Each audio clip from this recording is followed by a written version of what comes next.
మేధావుల మాదిగ వర్గీకరణకి సంఘీభావం తెలపడానికి వచ్చినటువంటి పెద్దలందరూ ఇదే సభని ఈ సభలో సభాధ్యక్షుడిగా ఉన్నటువంటి నా సోదరుడు ఆర్ట్స్ కళాశాల ప్రిన్సిపల్ ప్రొఫెసర్ కాసిం గారు, అలానే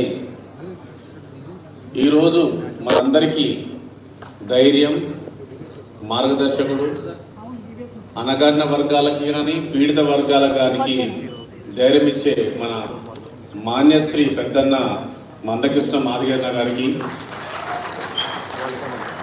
అలానే ఇక్కడున్న వేదిక ఆల్రెడీ చాలా మంది పెద్దవాళ్ళ ప్రతి ఒక్కరు పేరు పేరున చాలా మంది సంఘీభావం తెలపడానికి వచ్చారు. అలానే మా ఎంప్లాయీస్ మాదిగ బంధువులందరికీ నా యొక్క పేరు పేరున ధన్యవాదాలు తెలియజేసుకుంటున్నాను. ముఖ్యంగా ఇక్కడ వర్గీకరణ ఎందుకు కావాలా వద్దనే ఆ విషయం అందరికీ తెలుసు. ఆ ఎందుకోసం కూర్చున్నామో మన అందరికీ ఈ సందర్భం కూడా తెలుసు మనకు. కానీ మీకు నేను ఈ మధ్య కాలంలో అంటే కృష్ణన్నతోని మేము 1994 నుంచి మేము నడవలేకపోవచ్చు, కానీ ఇప్పుడు మాత్రం మేము ఈ వెంటే ఉన్నామన్నా మేము. అప్పుడు మేము చాలా చిన్నపిల్లలము, స్కూల్ కాలేజీలో పోతున్నాము, కానీ ఇప్పుడు మాత్రం మీ వెంట ఉంటాం, మీ వెంటే తిరుగుతామన్నా మేము. అయితే ఈ మధ్య కాలంలో వర్గీకరణ సుప్రీంకోర్టు ఆగస్టు 1 ఇచ్చిన తర్వాత వెంటనే మన గౌరవ ముఖ్యమంత్రి రేవంత్ రెడ్డి గారు అసెంబ్లీలో వెంటనే అనౌన్స్ చేయడం జరిగింది. దేశంలోనే ఫస్ట్ అనౌన్స్ చేయడం జరిగింది. తెలంగాణలో వర్గీకరణ మేమే మొట్టమొదటిసారిగా ఇంప్లిమెంట్ చేస్తామని అనడం జరిగింది.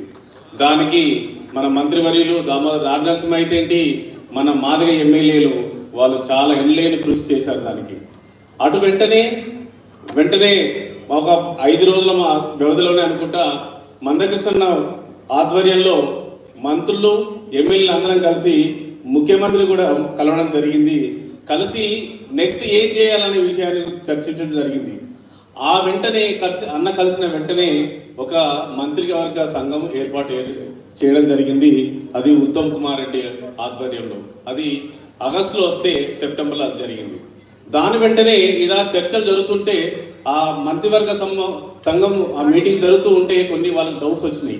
ఇది మళ్ళీ రేపు ఏమైనా జరిగితే మళ్ళీ ఏమైనా ఇబ్బంది అవుతుందా, రేపు మళ్ళా ఇంతకుముందు జరిగిన 2000లో జరిగిన వర్గీకరణ మన 2004లో కొట్టేసినట్టు మళ్ళా లీగల్ ఏమన్నా ప్రాబ్లమ్స్ వస్తాయని చెప్పేసి దానికి అక్టోబర్లో single man commission Shamim Akhtar ఆధ్వర్యంలో వేయడం జరిగింది.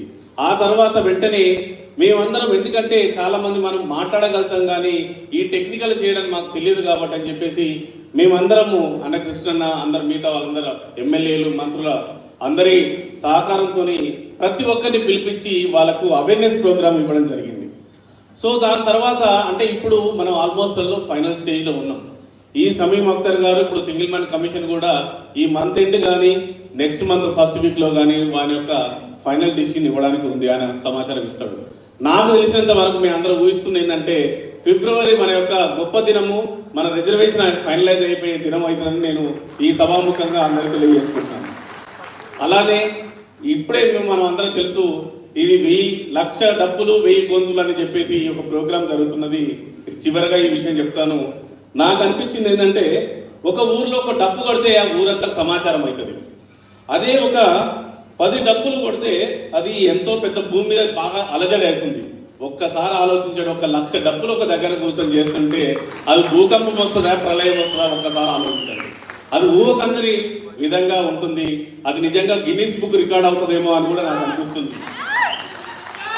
అలానే అదే ఒక్క గొంతు కలిస్తే, ఒక గొంతు, ఒక మాట, ఒక పాట అయితే ఒక ప్రేరణ అవుతుంది. అదే 10 గొంతులు 10 మాటలు కలిస్తే, పాటలు కలిస్తే అది గొప్ప విప్లవం అవుతుంది.